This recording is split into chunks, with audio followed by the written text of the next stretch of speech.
Selamat malam, kami dari kelompok 3 Termodinamika Sistem Hayati, kelas 03, dengan anggota Fitriani saya sendiri, dengan NIM 010, Savanja 021, Sabrina 029, Josia 030, dan Fajar 056.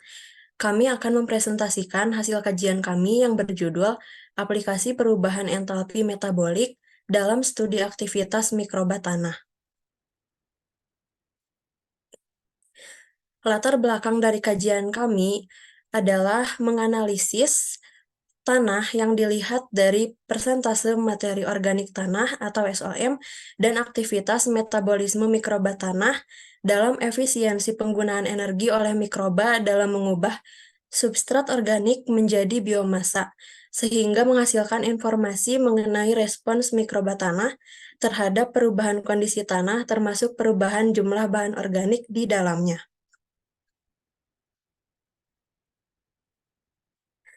Tujuan dari kajian kami ada 3, yaitu menentukan hubungan antara nilai entalpi dan aktivitas mikroba tanah, menentukan hubungan nilai entalpi dan presentasi energi yang diinvestasikan oleh mikroba tanah, dan menentukan pengaruh kebakaran lahan terhadap aktivitas mikroba tanah.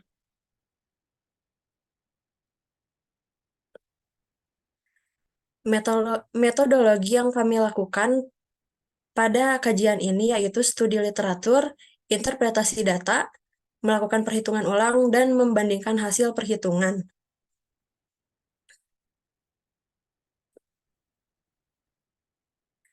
Kajian kami menggunakan metode literatur untuk analisis pengaruh glukosa terhadap entalpi dan mikroba tanah di lokasi dengan kesuburan baik atau lambang P dan lokasi dengan kandungan hara yang kurang baik atau lambang T berdasarkan perbedaan persentase materi organik.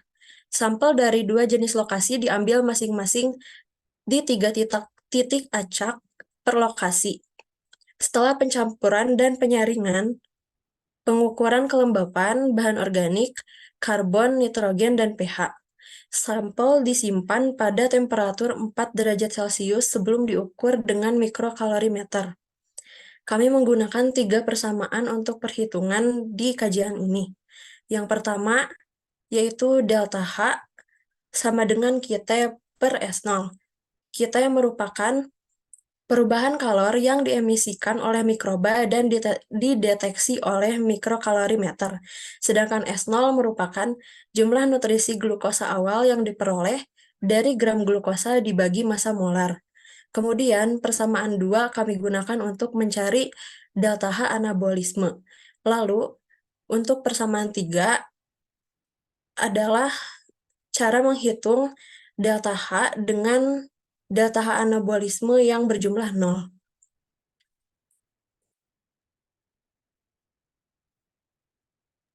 Baik, berikut merupakan tabel hasil perhitungan yang telah kami lakukan. Bisa dilihat tabel hasil perhitungan kami tidak jauh berbeda dengan hasil referensi.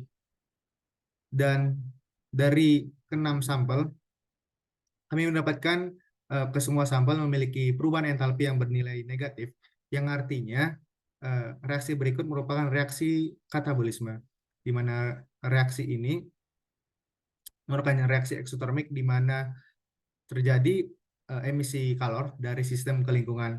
Di mana sistem itu sendiri kami definisikan sebagai sampel tanah di mana terdapat kandungan mikroba di dalamnya. Dari sampel P merupakan sampel yang memiliki kandungan bahan organik dengan kesuburan yang baik. Kami dapatkan nilai minus 1298, 1119, dan minus 359.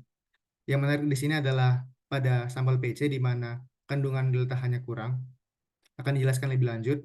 Lalu ada 3 sampel T, itu dari TPF, TP dengan T0, TOL, merupakan sampel yang kami dapatkan dari kandungan tanah yang memiliki hara yang kurang. Baik, selanjutnya merupakan analisis lanjutan dari nilai entalpi katabolisme yang telah kami dapatkan dengan menggunakan referensi nilai respirasi mikroba. Kami mendapatkan nilai delta H anabolisme seperti berikut. Bisa kita lihat dari sampel PPF atau dari sampel primary forest di dekat aliran sungai, PI di aliran sungai yang dilewati kano, dan PC merupakan sampel yang dari perkebunan singkong. Kami mendapatkan nilai delta HA sebagai berikut. Bisa kita lihat dari sini, PC memiliki nilai delta HA paling tinggi. Sedangkan tiga lainnya dari TPF, yaitu kandungan hara yang kurang di sampel primary forest, lalu ada TP dari pasteur atau padang rumput, dan TOL dari kebun jeruk. Kita melihat ada hal yang menarik di sini, di mana salah satu sampelnya memiliki nilai delta HA 0 yang akan dijelaskan mengapa dan bagaimananya di slide berikutnya. Nah, baik, berikut merupakan hasil dan pembahasan yang akan kami rangkum. Berikut merupakan bisa dilihat di gambar 3 lokasi yang menjadi titik pengambilan sampel. Ada PPF dan PI. PPF dan PI merupakan sampel dari dekat aliran sungai, memiliki nilai SOM yang mirip, dan dari hasil perhitungan perubahan entalpinya juga mirip. Dan dengan hasil perhitungan lanjutan, kami mendapatkan nilai persentase akumulasi energi biomasanya sebesar 55%, yang artinya sampel ini termasuk baik dalam melakukan aktivitas respirasi dan akumulasi biomasanya. Selanjutnya, nah ini merupakan sampel dari perkebunan singkong yang cukup menarik tadi. Mengapa? Karena sampel ini memiliki sejarah pernah mengalami kebakaran lahan, dan kebakaran lahan mengakibatkan penurunan kadar SOM tanah. Nah, artinya akan diperlukan suatu penambahan biomasa dengan tingkat yang tinggi untuk waktu yang singkat untuk memulihkan kadar SOM-nya. Nah, di sini kita bisa lihat bahwa perkebunan singkong memiliki perubahan entalpi yang kecil di angka 359 kali 10 pangkat min 3, yang artinya delta H katabolismenya kecil dan delta H anabolismenya akan berjumlah besar. Dan persentasenya bisa kita lihat dari nilai delta HA-nya tadi, 87% dari energi respirasinya digunakan untuk menambah biomasanya. Baik, buat slide selanjutnya dijelaskan oleh rekan saya. Oke, untuk sampel selanjutnya dikumpulkan di zona vegetasi hutan primer pedalaman. Pada sampel ini memiliki materi organik tanah yang rendah, yaitu sebesar 1%, dan perubahan delta H-MET-nya yang sangat tinggi, yaitu sebesar 2.249. Hal tersebut menunjukkan bahwa sampel TPF memiliki lebih banyak jumlah energi yang hilang sebagai panas dan banyak kehilangan karbon yang disediakan oleh penambahan glukosa. Sampel selanjutnya diambil di padang rumput. Sampel ini memiliki SOM yang sangat rendah dan memiliki delta H-MET sebesar minus 1137 dan delta H-nya sebesar 1676. Maka dapat dituliskan, maka energi yang diinvestasikan bernilai 60%. Sampel yang terakhir diambil dari daerah kebun jeruk lemon. Sampel ini memiliki delta H-MET yang sangat besar, yaitu sebesar minus 2841, yang berarti delta HA-nya sebesar 0.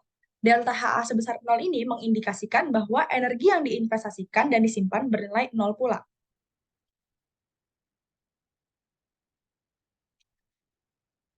Kesimpulan yang kami dapatkan dari study case kami, yang pertama, perubahan entalpi dan aktivitas mikroba tanah membentuk hubungan yang linier.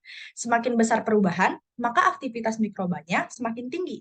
Entalpi yang semakin negatif menunjukkan bahwa mikroba cenderung menjalankan reaksi katabolik. Kesimpulan yang kedua, semakin tinggi energi entalpi mengindikasikan semakin banyak kerja yang dilakukan oleh mikroba tanah. Hal ini berdampak pada besarnya output karbon dioksida dan kecilnya energi yang diinvestasikan oleh mikroba tanah. Kesimpulan yang terakhir, kebakaran lahan dapat mempengaruhi kecenderungan reaksi mikroba tanah ke arah anabolik dibandingkan katabolik.